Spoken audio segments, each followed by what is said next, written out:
ability to move forward since we currently don't have one and not quite sure when we will have one.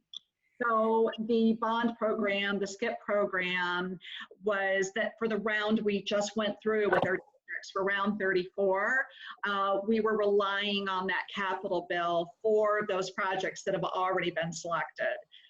So what that means is on July 1st, we are not in a place where we can release projects funded through the bond program. The district selected to be funded with the SCIP funds. And if there's any question about, gee, is my project a SCIP project or an LTIP project, we have that on our website, and we'll be updating that too, because we were lagging on a few districts with processing. That also affects any projects funded through the revolving loan program, which of course are those SCIP projects. The bond projects that are repaid, they go into the revolving loan program. So that's also the appropriation. It's also small government, as well as the emergency program. The LTIP program, round 34, is not impacted. And the reason being is that the LTIP projects, remember we just had a transportation bill and had the gas tax increase last year. And those LTIP projects were funded in the FY 2021 transportation bill. So the LTIP projects are going out on July 1st as planned, on or about July 1st as planned.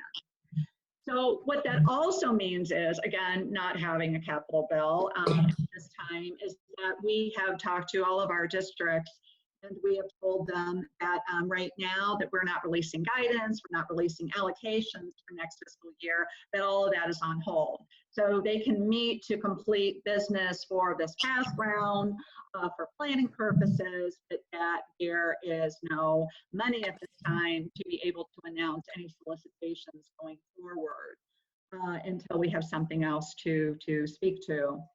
Beth had mentioned the reappropriations bill. So the reappropriations bill is for, you need that also every other year because your capital projects typically, can take more than 2 years.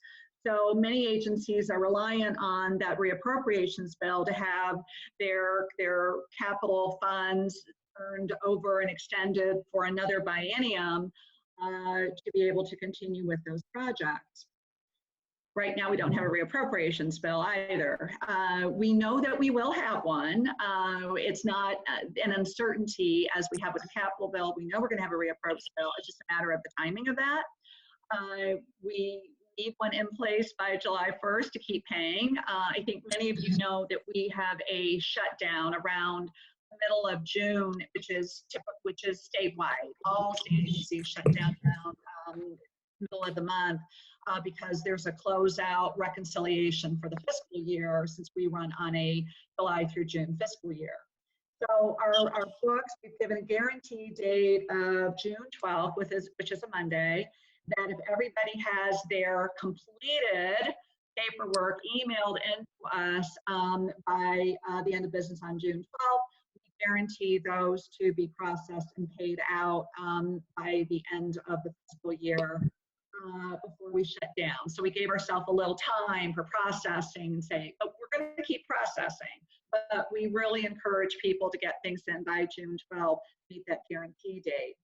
As of July 1st, of course, it's dependent on a reappropriations bill, whether we're going to be able to keep dispersing. So we're just going to have to wait and see about that. Small government was canceled. The meeting was canceled because there is no money. We did go ahead and we did go ahead and score all those projects, but did not release scores. It's about managing expectations because there is no money. I don't know if and when there will be money. So those projects, those applications are just sitting there at this time until we know more. And of course, I also know we've got emergencies in our queue, again, no funding. So that's where we stand with that. Our website, we are keeping current with any new messaging, and that's what we are encouraging people to watch, keep an eye on, which is, of course, pwc.ohio.gov. That's where you can go for the most current information. As soon as we have anything to report that is definitive, that's where you will see it.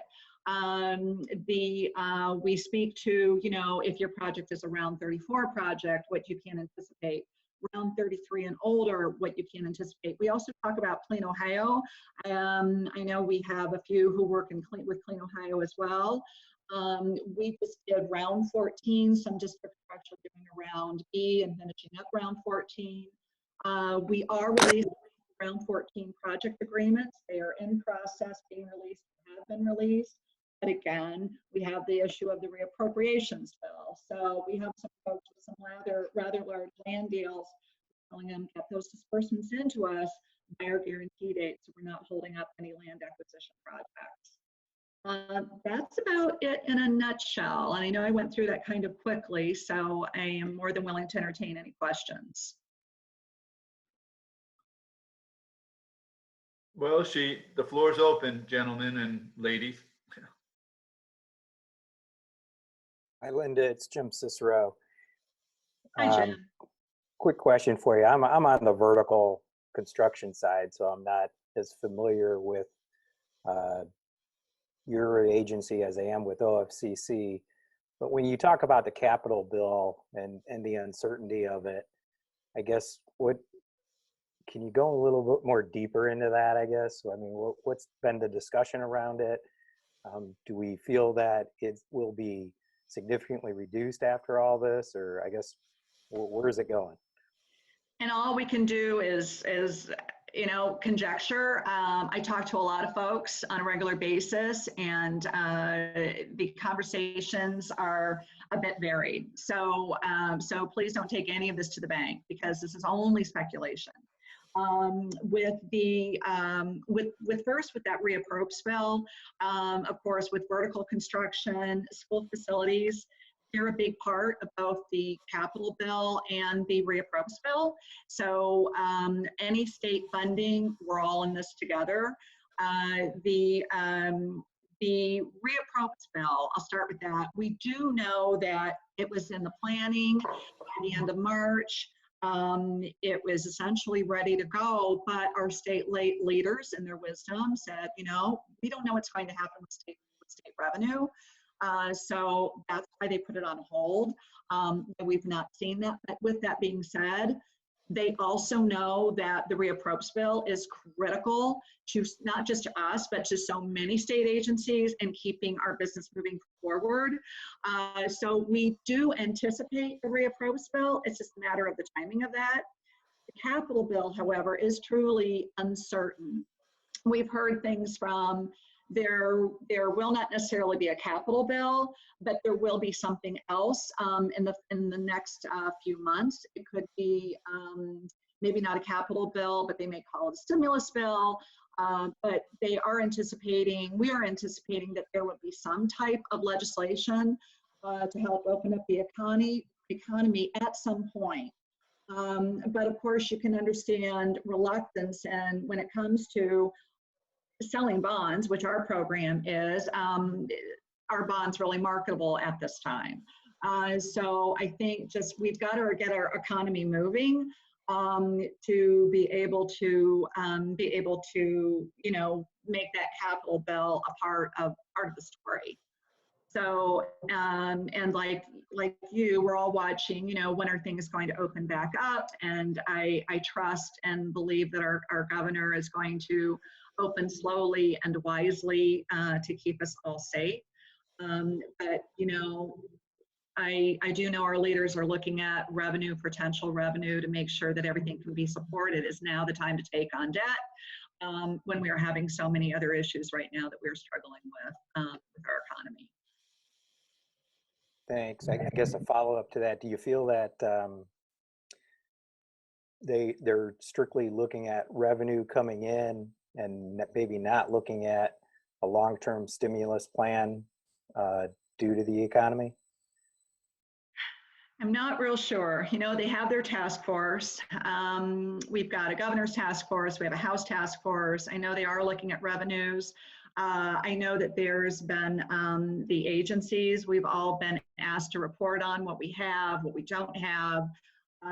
So again, I know they're very aware they're working on a plan. I've heard, but I know that, you know, they've got other things that they've got to consider. They're probably going to have to look at a budget corrections bill because revenues are down statewide. It's just, again, a matter of a gas tax, of course, is down.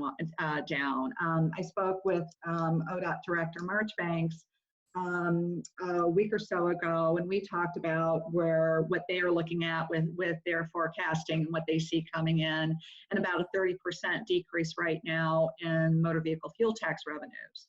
That does not affect our LTIP program. I've had that question because we've got this lag. So we are able to release our gas tax funded program projects on July 1st as planned because that cash has already been accounted for.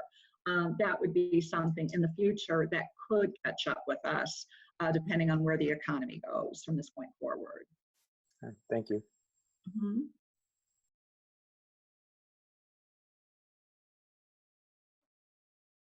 Oh, and it probably, I think I alluded to this too, is that we are all teleworking, all 9 of us. We've been home since March 16th. So we are all at home. And we had one of our staff members, we announced that, but there's only so much you can do with communication. We've done email blasts, we're out on our website. And that's my large dog, by the way, is that we have, our disbursements, of course, we've been advocating sending them in electronically, and one of our staff members went into the office on Friday. And first time we've been there for a month and 5 weeks, and the amount of mail we had sitting for us, dated even as of 2 days before, was substantial. So we're really trying to get the word out. We are not there. We are at home. I ran into the office on Monday and we had more mail. So we've asked a staff member who lives close by to the office, who actually lives downtown, if she could just make it a routine to go into our office to check for any mail. We did not anticipate that the mail would keep on coming. So we really need things emailed to us. Our map is out on our website too, that shows how the state is distributed, broken up among our staff, our program representatives, so their emails are there. Of course, our phone numbers, unless staff have forwarded those calls home. It really is best to email them. However, I think I'm the only one who, they're calling in and checking on their phones, but I get a notification that I've got a phone call at my office. So I am returning those promptly. So, okay, that's really all I can think of. And if any of you have anything else, please do not hesitate to contact me. We just want to make sure that our messaging is clear, that we're getting out there, and that we update as we know. We do, like I said, have a project list out there for round 34, and of course all the past projects are out on our website. So people can confirm, what type of funding there is, which round it's in, and how they're impacted. This week we'll make sure that the round 34 list is completely updated as our staff completes their processing. They were putting a priority on LTIP, understandably, but now they're making sure that SCIP's in there so people at least know that we know about it. It's in our system, and therefore, just to give you more information. But all of that is on our website. If you have difficulty finding anything on our website, again, please let me know, ask me anything. We just want to make sure that we're good communicators. Okay? Yeah, Linda, this is Mike Keller with the MHT. One last question is, a lot of the communities use the LTIP or SCIP to support, economic development, planning in their communities, needed infrastructure projects for revitalization. Do you anticipate asking for around 36 applications this year, even if the funding's not in place for SCIP? Is there going to be LTIP funds? As these communities, as they start getting into the summer, fall, start planning their 2021, 2022 projects, is there any guidance that you anticipate giving local communities on how this program will go forward? Yeah, it's a very good question. LTIP funds, we do have, because of the transportation bill, we will have LTIP funds for fiscal 21. So we know that we will be able to have a round for LTIP. Whether or not we're going to be able to combine with SCIP, that remains to be seen. So right now, we're just telling everybody just to hold tight, to have our districts not take any action at this time. I'm not approving any guidance at this time. We're not putting out any allocation. That's just something that we're going to have to evaluate. We're kind of in a holding pattern because we really need to get some kind of indicator where things might be going with the bond program. But I anticipate our CFO and I have to have a discussion about that. But we agree that right now we're telling everybody we're putting a hold on everything. But again, I would anticipate at least an LTIP program, if anything. Anything other than that. We're also, with the reappropriations bill, I think some of you know that with carryover, that when you have old projects close out, those are underrun funds that go back to the district coffers. So those, as we build up carryover with SCIP, as long as we have reappropriation authority, but we don't have a capital bill, and we are able to at least fund those top ranked SCIP projects in those districts. So I can't do that with anything else, but we can do that with districts. So we have communicated that with all of our districts, clarifying these are your top ranked. Do we have carryover funds? What does that mean? What can we release on July 1st for SCIP? But again, as far as that is concerned, going past, we just need to wait and then make a decision. But again, keep watching our website. That is really, at least check it once a week and say, hey, you know, to find out if there's anything new. We also, I also sent an email out to our chairs and liaisons, and I will add Beth to that. And add Beth to that distribution. And then, so if there's any news that's worth sharing, Beth could, I asked Beth in helping me share that information. Absolutely. Okay. As a side note to everybody, yesterday ACC Ohio just signed on with a letter with the AIA, the architects, and AGC, a couple other mechanical and electrical type groups, asking the legislature to move a reappropriations bill as soon as possible. Just so you know, we're, from our industry side, trying to push them a little bit. It's very important.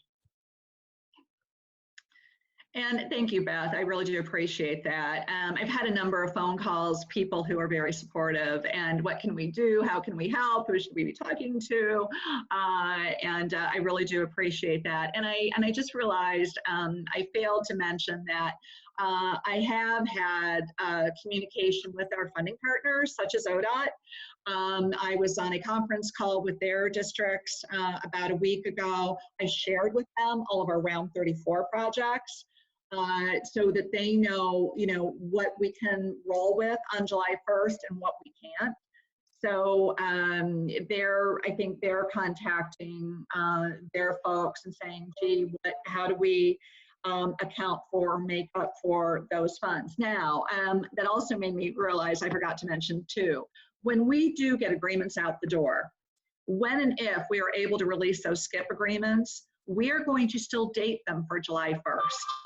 It is our intention to go ahead and honor a commitment, because when you know, these communities heard that, gee, we've got to put SCIP to a halt, we are really hoping again that we are going to have a legislative vehicle in the future, and therefore we will date those July 1st, and we'll go back in time. And if for those communities who have the cash flow, they can go ahead and get started, knowing the risk, right? Understanding that risk, that they may have that liability, and that we will reimburse them under our current rules. So of course, the prepaids, the right-of-way, and the engineering, we typically go back a year prior to the date of the agreement and pick those up. we will pick up construction. So only if you don't start construction before July 1st. So we're still going by our current rules, okay? But you can go ahead if you've got a skip agreement and you want to say, you know, we can't wait on you, OPWC. We have got to get moving. And I've had a number of phone calls to that extent that, Linda, I can't wait. Okay, if you can't wait, just don't get started with construction before July 1st. And if and when we get funding, you'll have that agreement, you'll sign it, you'll get it to us, and we will go back and we will reimburse. Or pick up, you know, start paying the contractor depending on what that schedule is. We're also being very, we'll be very generous with schedule project extensions. I know we're normally a bit, come on, you got to get going. You know, you've got a year to get things going because we're all about moving money, but we're also very sensitive to the circumstances. And we're going to be working with everybody individually to, you know, we understand, we're sensitive and doing the best we can to move money, but within reason. Hey, Linda, we had a question come through the chat box about emergency funding, the emergency funds that are traditionally published on July 1st. Can you talk about what that funding is? And is that the LTIP funding or is that different? That is SCIP, and that is typically 3.5. You might, that's a really good point, Haley, I'm glad you brought that up. So that is typically 3.5. And we had in the transportation budget bill, I believe it was, I'm getting lost in track now, that we had agreed to use our existing SCIP, it's a SCIP funded program, but to increase that up to 10 million a year, or no, it's 12 million because it's they increased it to 6% of our set aside. So it would have been 12 million a year that we were anticipating going forward after this next year. But we, all of that's on hold, and we have carryover funds. I think we have $50,000 right now in carryover, which again, we're not going to have if you know, unless we have a reapproach bill in place. So no, we have told folks, we've had some rather serious emergencies hit us just with all the rain, as you can expect. And we just don't, we're telling folks, if you want to go ahead and put the pre-app, send it in to our districts, our program reps, and to me. It's in place, it's in the queue. We will evaluate them on a first come, first serve when we have funds. So again, it's just waiting and seeing, but we don't have that money either. Thank you.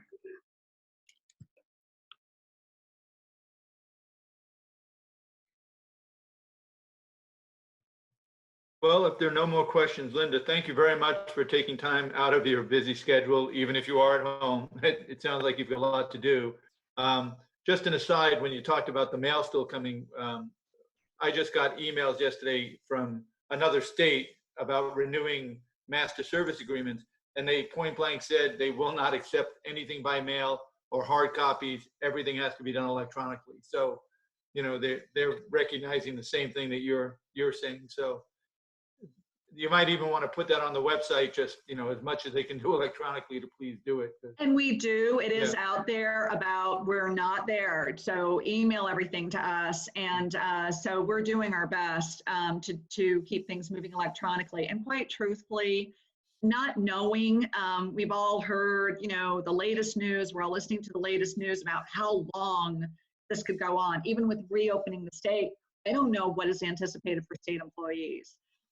Quite honestly, we're a small staff. We may be small, but we cannot be in our office without contact with one another. It just doesn't work based on the way our logistics are. So we think that, you know, whatever we are ordered to do or allowed to do or permitted to do, we still think we're going to have kind of strategic people, strategically somewhat working from home, somewhat working in the office, gathering the mail.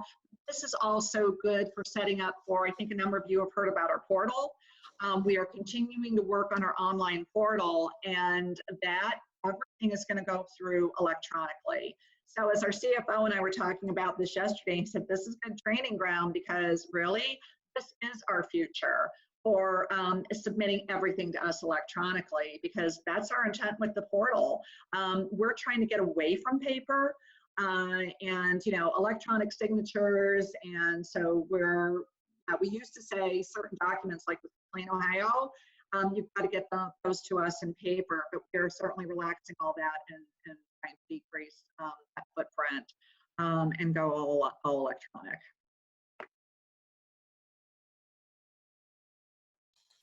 Well, thank you again for that, and you have a great day, and please stay safe. All right, thank you.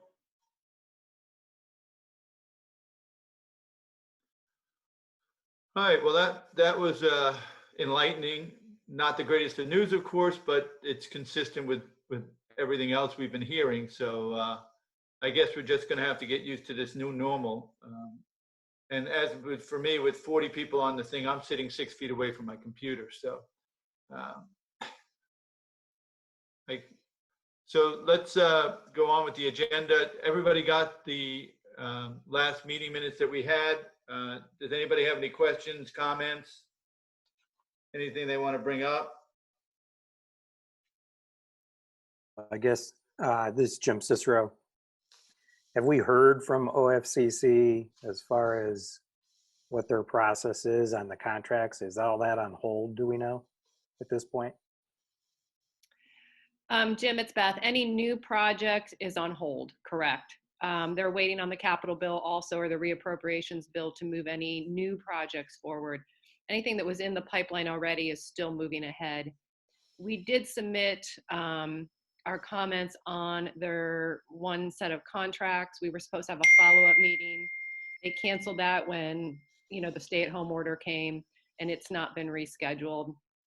So at this point, Craig and I talk probably every other week, just to kind of keep in touch with what's going on at OFCC. If there's anything that, you know, the committee wants me to follow up with him on, just let me know. Okay. Yeah, I was wondering if they were still going over all the contracts and comments, or kind of put that on hold during this crisis as well. My gut feeling is it's on hold because they can't really get together and go over things. I think their legal departments looked at everything, but I'm not sure they're ready to make any recommendations on changes at this point. Okay. Any other? There.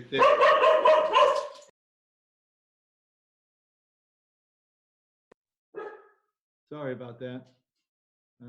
That being said, any other comments on the meeting minutes?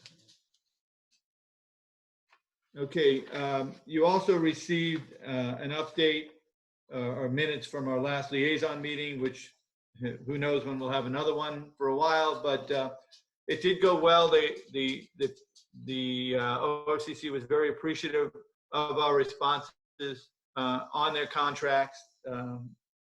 I think things are continuing to move forward with them. There's a level of trust that's been established. You know, they do ask us now for insight on other issues when it comes up.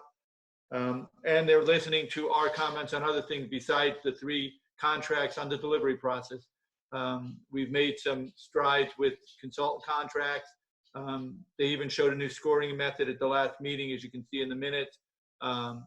They did change a little of not the scoring per se as it related to Edge on the Prime, but they are at least showing the Edge Prime participant as towards the contract now, as opposed to what they didn't do in the past. So again, a lot of that is direct result of our bringing these things up to them and pushing the issues. So with that, does anybody have any comments on the past minutes or issues they'd like us to bring up with OFCC as we move forward with the liaison process? Beth, I know that you circulated a number of agreements late February that some of us took a look at, made some comments on. What has happened with that process? Yeah, that's what I was talking about, Rick. We turned that in, I believe, the first week of March. And we were supposed to have a follow-up meeting mid-March, which was canceled due to the fact that they were not meeting in person anymore. At this point, we've heard nothing more about those comments. what I think has happened is I think their legal counsels reviewed them, but they're just not moving forward because they can't actually get together and discuss this with us. So I'll double check with Craig if my assumptions are correct, and we can, I'll get back to the group. The other thing many of you probably saw is they canceled their annual meeting in August. So I don't know what that says about mass gatherings, but OFCC's canceled theirs in August.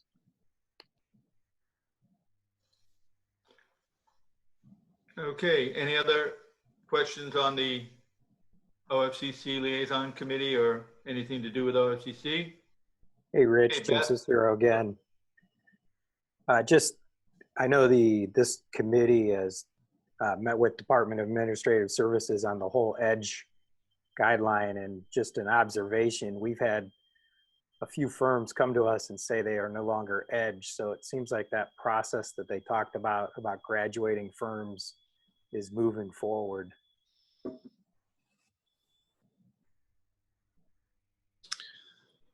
I've also seen at least one firm that was slated to age off that somehow managed to get reconfirmed as an EDGE firm. So I'm not sure how that happened, but so be it.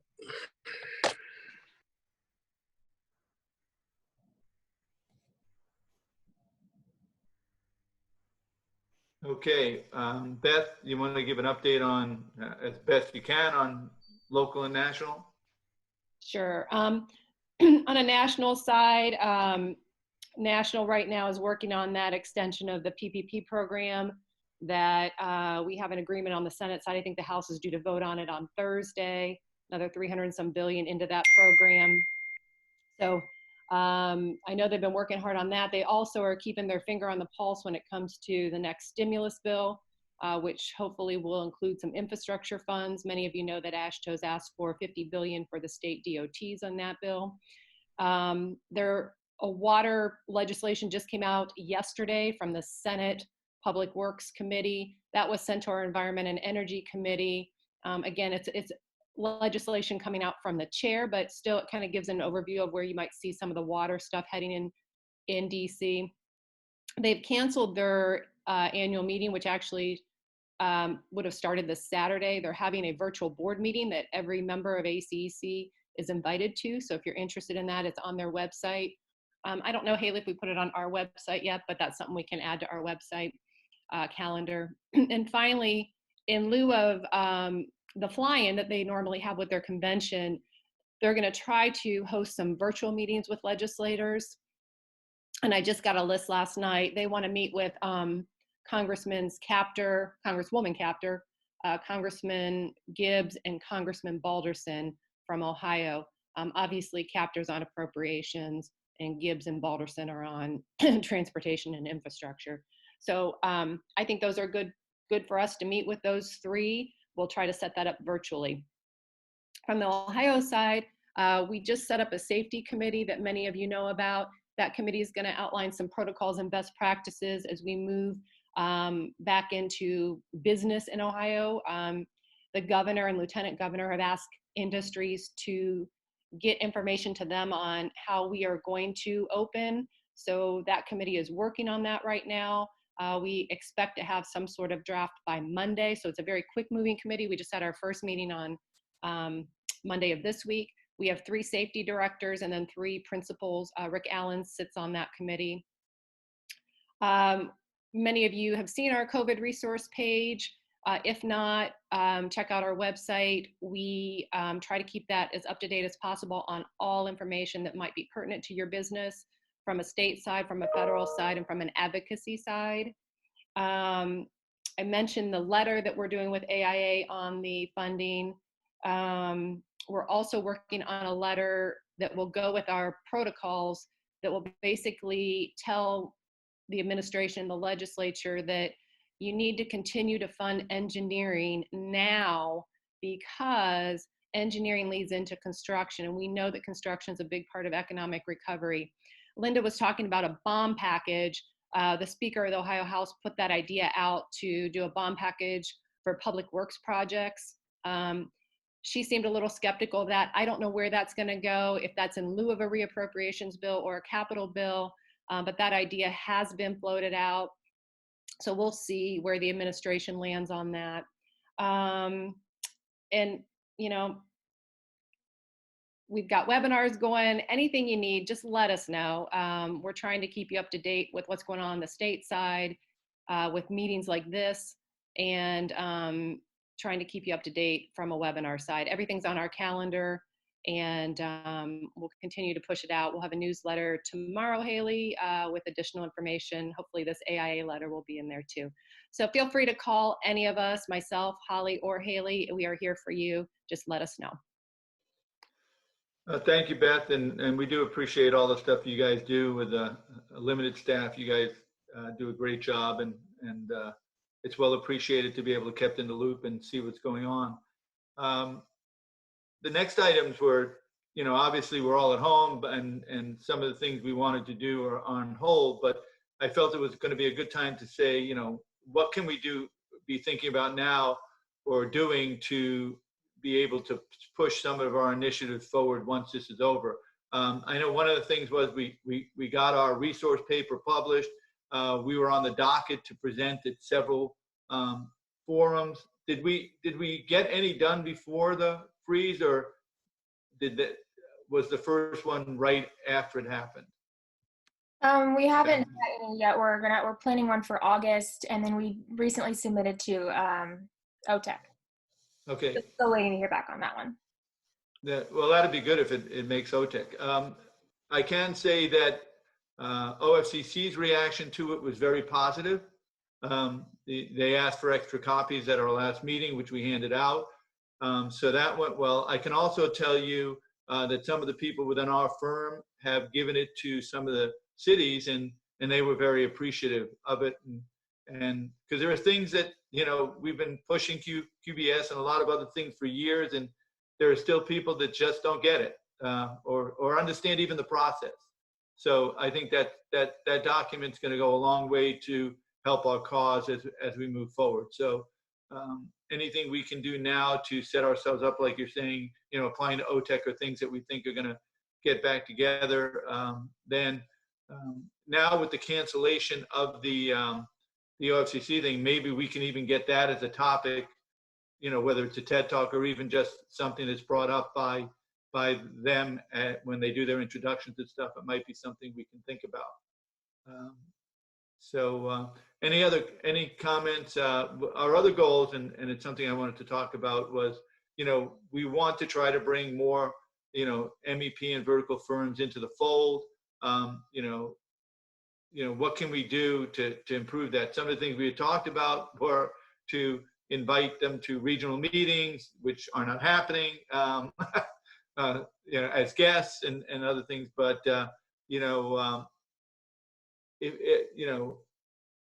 I'm open to suggestions. You know, maybe we should even talk. I don't know if you know, I know we internally talk about the stuff we've done with OFCC and everything else.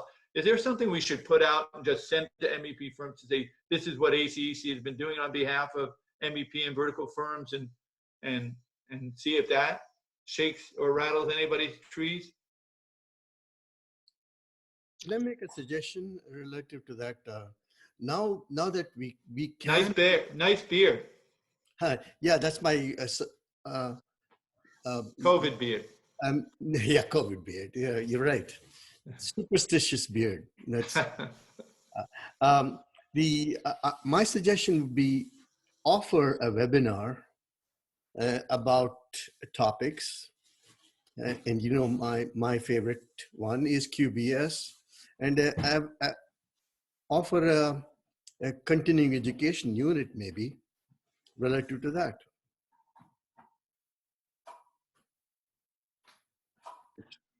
We can certainly put that together. That's not a problem, CK. So I do know, and I don't know if Holly's on the call, from a membership side of it, or well, Jake, you're on the call. We're really trying to get that target list down and get some good contacts at some of these member companies that we could actually target them with our resource document or with a webinar series or something like that. I don't know if we've gotten that done, but we can check on that. I mean, the biggest thing is identifying them, CK, and then going after them as targets. Jake, did you want to say anything? I saw you went off mute. I thought you were going to ask me a question. But yeah, I think that the membership committee should look at that. That's a way to work with this committee too. Yeah, we have a few on the list so far. I received some firms that I added to the target list from Jim Cicero, and Rick, you had sent some along too. So we have them as targets on our target list, and we're planning on sending them the document that was created through MailChimp, but we wanted to add a couple more on there before we made it live. You know, Beth, maybe one of the things that we could do would be just simply offer a forum among those firms to allow them a venue to kind of talk about their industry going forward and what are they hearing from their customers, and maybe out of that we'll be able to come up with some industry contacts that we could reach out to. Say, you know, I don't know if there's a healthcare industry spokesperson for Ohio or something of that ilk that that we could talk with about, you know, how is that industry going to change after this crisis, and what types of projects do they think they're really going to have a need for going forward. I think this ties into that survey result you sent out yesterday about member organizations, and only about a fourth of ACEC member organizations offer any programs or events focused on the private market. And I think that's a real opportunity for us. Great points, Rick, and I agree 100%. I think some of the stuff that we as ACEC Ohio and ACEC National have done during this COVID crisis relates very well to bringing the private side into this organization. We just need to let them know what we've done, and I think a forum's a great idea. So let's look at that. Great.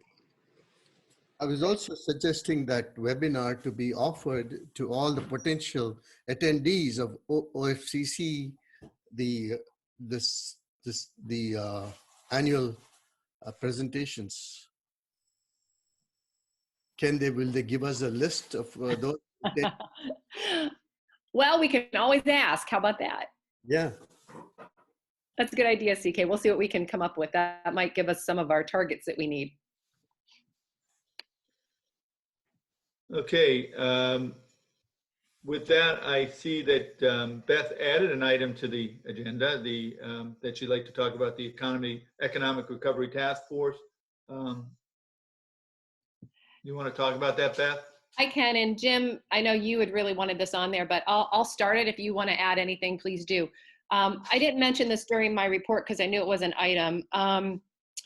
The Ohio House of Representatives has created this 2020 Ohio Economic Recovery Task Force. They've been meeting for about a week and a half now, trying to figure out what businesses need to reopen or to continue being open, such as those of us that are essential businesses, what we need to maybe open fully again. So they put out a series of questions. I think there's 4 or 5 of them.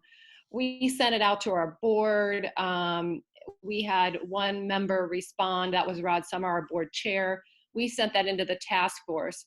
What the speaker also asked was for his membership, the state reps, to send it to their constituents and businesses. So some of you may have seen it, like Jim Cicero. Jim got it from Representative Tom Patton, and he filled it out. And so we've got 2 engineering companies that have turned information into this Ohio House Economic Recovery Task Force. It may or may not lead to virtual testimony. We'll see. It'd be great if we could get one of them in there virtually to talk about the engineering community and what we need as an industry. We have put their responses on the resource page. So if you're interested in kind of how people are responding from our side, you know, we've been hit pretty hard when you think about it, when you're talking about 20% down as far as employees, that, you know, you've had to look at furloughs and layoffs, you know, not knowing where some of your clients are, or they've put projects on hold, like, you know, Linda explained. So these are things the legislature needs to know. And I'm really pleased that we've had 2 respond. If you're interested, I can get you that document. Just let me know. I'm happy to submit it for you, or you can submit it and just send it to me so I know what's been said. Jim, do you want to add anything else? No, I think you covered it, Beth. I think, my response was just really kind of from a higher education and a K through 12 response. And then that led to them sending me all the questions. And so I responded to all of them. But I think it's a good opportunity for the engineering community to really get our voice out there and let them know what our concerns are. Because I think, from our standpoint, our concern is everybody's looking at this as like the opening of the economy is going to help fix a lot of things. But as we heard from Linda, we understand the capital budgets are going to be really severely impacted here. And that's going to impact all the construction, which will impact design. I know our firm has had an incredible amount of projects go on hold, both in the private sector and the healthcare side, but more importantly, on the higher education side. And that has led to us reducing our staff, and all the stimulus programs that have been put in place. Although we're grateful for them, even the PPP is only an 8-week loan program. So after 8 weeks, here we are sitting here with less work, less employees, and real uncertainty about what's going to happen going forward. So I encourage everybody that if you do have time to really write that task force and let them know kind of where we're at as an industry. Okay, thanks, Jim. Before we go on, though, I do have a question just for the people that are on the call to get a sense of how your firms are looking at things. Obviously, like some of you, we work in multiple states, and some states look like they're going to try to open before others, or whether it's due to pressure or whatever. But for example, we work in Tennessee, and I just got something from the ACEC in Tennessee that said, as far the governor's talking about opening, I don't know what you want to call opening, but as early as April 27th and such. And then some organizations that I belong to have already sent out announcements that they're rescheduling conferences for as early as the end of June, and asking for registrations, et cetera. My company has told me, at least for now, until they see how things are going, they've told me not to register for any conferences that soon. How are your companies looking at, getting back to where people are in the same place, I guess, for lack of a better thing, or at some point, obviously, we've got to go back to some new normal or whatever, but it's clear, everybody, there's some personal issues as well. So I was just wondering what the sense is, what your companies have said, have they put any time date or anything, or are playing it by ear? Well, I'll take that. We've continued to conduct operations throughout the crisis. A big portion of our business is laboratory related, where we're actually handling physical samples. So it's very difficult to continue that work if you're not in the facility to do it. We did evaluate our processes and our staff locations and made sure that people were able to practice effective distancing within the company. In some cases, we've moved some people out of certain offices that were shared into different locations so that we're avoiding that contact. But our construction field operations have gone continuously throughout this period of time. And, because so much of the response to this crisis is just about following good personal hygiene practices like washing your hands and, wiping down surfaces, we've really been preaching those sorts of things. And provided PPE when it's available. Getting masks and certain types of things are difficult, but we've been able to get a hold of gloves, and we're trying to cope with the mask scenario, and we're following the lead of our customers out in the field as to what they're doing, and a majority of them have tried to keep going.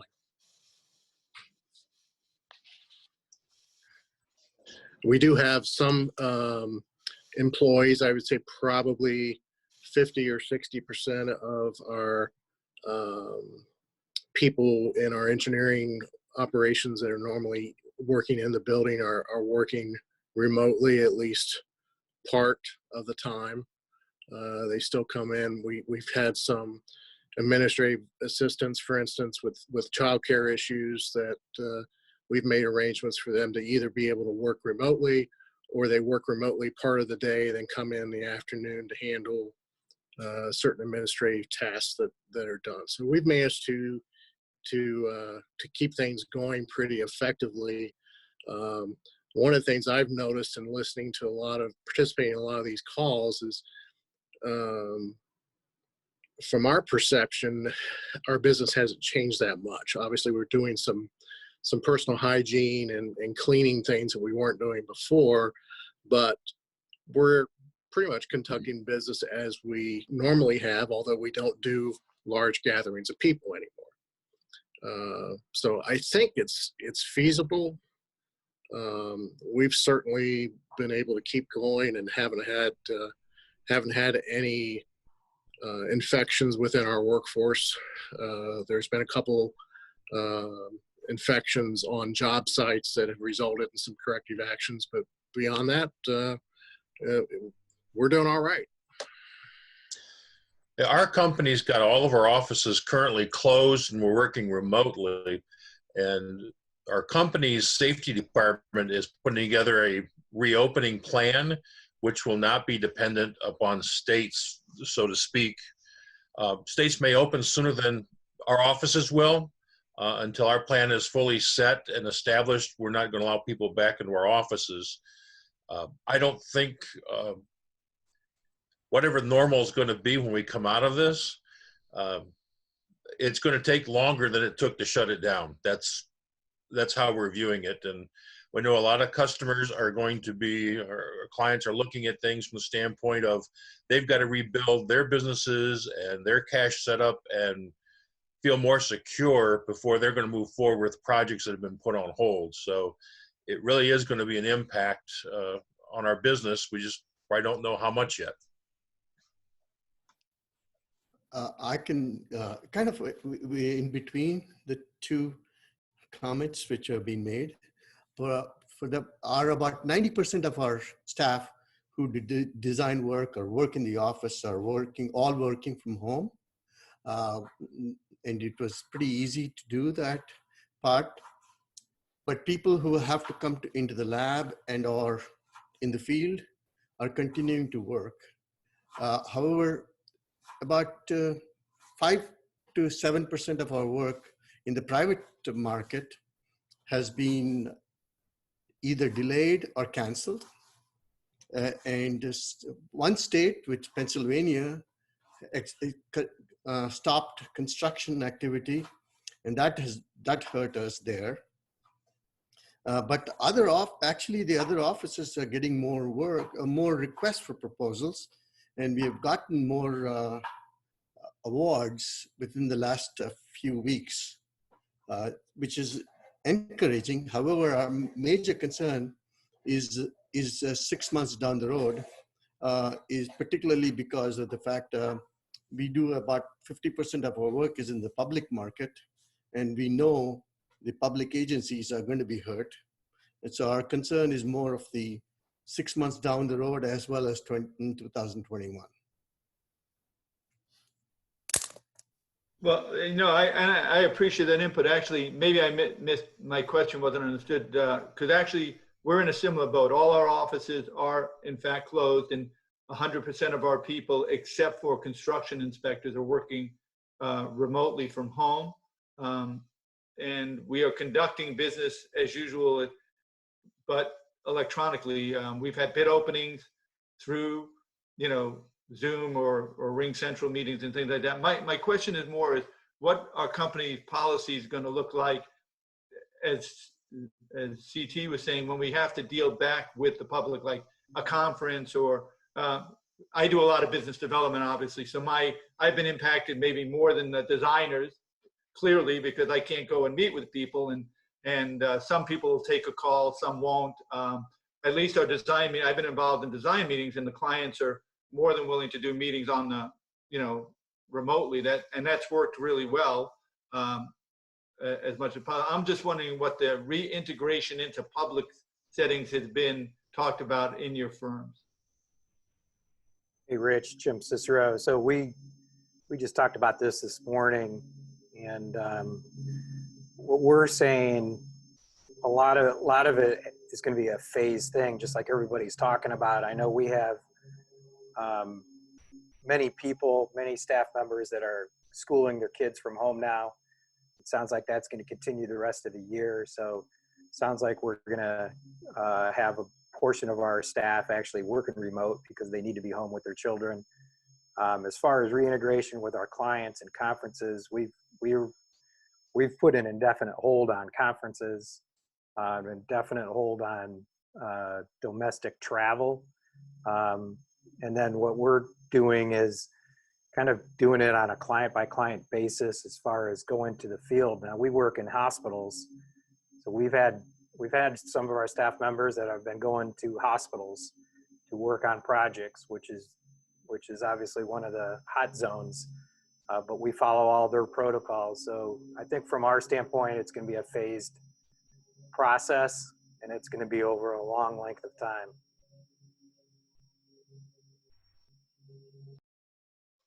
Yeah, and thanks, Jim. And that's consistent with what I was told yesterday by my company, is that at least for now, travel and everything else is going to be, non-existent, and they'll phase it in. So, well, I appreciate everybody's honesty on that and openness, and we'll just have to see what that new normal is going to be going forward. I mean, what's interesting, of course, I guess I fall in that high risk category because I'm old. Alone, as well as the fact that I've got some of the other indicators. But and I won't lie, in the beginning I was skeptical about this whole thing. I thought it was more of a joke than they were saying. And then all of a sudden, my wife works in a hospital Monday to Friday, and it's a children's hospital, fortunately, so she's not exposed to the as much of a risk of exposure as in a regular hospital. But at the same time, when I started seeing the numbers and watching what she was doing and all the things they were doing, I started taking it more seriously. It is a big deal, obviously. So I hope everybody's staying safe and doing whatever they can to protect themselves. So with that, Beth, you or whoever would know more about this, obviously I don't know if we were doing well in the pack at the last benchmark, but clearly I don't know what's happened since. Rich, I don't have the numbers in front of me, but the pack started out very, very strong this year. We had an excellent kickoff in February. We were way ahead of where we were last year at this time. I think we've had 35 companies already meet their goal. And then obviously things have just kind of, stopped, and rightfully so. So at this point, we're just, those that can contribute, that's great. We usually have a regional event coming up in Northeast Ohio, like right now, April or May. And obviously we can't have that. So our regional events have been postponed. But, we'll see where we end up. So far, we've had a great pack year. And if you feel such that you want to continue to contribute, that's great. We talk about doing webinars. Have we ever thought about doing a virtual pack event and getting someone that we were thinking of contributing to on the line? Yes, we have thought about that. We're just trying to organize it right now and what might be appropriate, and maybe some of those virtual meetings that National wants to do, we can parlay into a regional type pack event, because obviously they've got some PAC dollars that they've got allocated to those congressional members. And we've done that in the past, just never virtually. We brought them in to actually our PAC events. But good idea. We'll see. It won't be as fun, but we'll at least get to hear what's going on in the legislators' world. So we're kind of trying to figure out what that might look like and get some invitation. Maybe like a town hall is what we thought might be appropriate. Okay, well, thank you. Is there any, I know we've talked about and given some ideas on some new things that we want to do moving forward. Are there any other items of new business that anybody would like to bring up?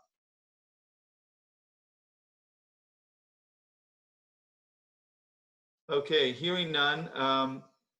As far as usually the original plan this year was we were going to try to schedule these meetings in advance of our liaison meeting so that we could have input. Clearly, all that's on hold. Do we want to kind of hold off on scheduling a next meeting date and see how all of this is going, and then maybe then send out a notice? Or do we want to tentatively state a date and we'll figure out if it's going to be a all electronic, or giving the opportunity to maybe go back to meeting with people? I'm open to suggestions on that. I would lean toward going ahead and establishing a date. At least it's there if we have to move it or make adjustments. But at least we're scheduled something so we don't get out of the, the habit of meeting. Yeah, and I would tend to agree with that. Beth, what have we been, do we have a tentative next date for an OFCC meeting? I think, Haley, is it in July? I'll have to look, Rich. I think it was in July. Well, well, yeah, why don't we do this? Why don't we research when we think the next meeting is going to be, and then we'll send out a notice that we're going to try to set up a meeting for July about a week to a week and a half ahead of that or something. Is that okay with everybody? Yeah, and in the meantime, I'd like to invite everybody to our annual meeting, which will be virtually on June 11th at 10 a.m. That's our annual membership meeting. And each committee chair actually is doing a little bit of a presentation this year to kind of give an overview of what's going on in their committee. So come and support Rich as he explains what's happened in the committee this year. But yeah, we're going to send out the details tomorrow in the newsletter. And again, that's going to be a virtual meeting that we'll host for everybody across the state. So put that on your calendar, June 11th at 10. Yeah, I was actually going to mention that I was told we were going to be doing this virtual meeting. We actually have to do video presentations of our annual report, which since we're all there was in the email to me something about there were going to be some instructions or dry runs or whatever. Do we know when we're going to start doing that? Haley, do you want to answer that? Yes, I think we'll schedule something about a week out from the meeting date. A week out from the meeting. So so should I start at least putting together my report so that I'm ready for that week ahead date? Is that the deal? Yeah, that'd be great if you could have that maybe by June 1st, and then we'll have more details about when we're going to schedule the run through. Are we using the same format that we've used previously? Yes. Okay. All right. Well, I won't take up everybody else's time. Any last things for the good of the order, or if not, we'll adjourn the meeting. And again, everybody, please stay safe. I want to see this many or more on our next meeting. It was good to have this many people involved. Maybe we'll need to get more special guests to get this kind of turnout. I did invite OFCC to this meeting, just so everybody knows, and they actually could not do it. They had a deadline they were trying to meet today. So maybe if we can't meet directly with them, we can invite them to our next meeting. Yeah. Well, and I was going to suggest that because even though we will hopefully have a liaison meeting with them after, it might be good for them to hear from other members of our committee that aren't there at the meetings, because, you know, obviously we have a limited amount of people we take to those meetings. So it might be an opportunity for a more open forum. So let's see what we can do. All right. Again, thank you. And everybody have a good week and be safe.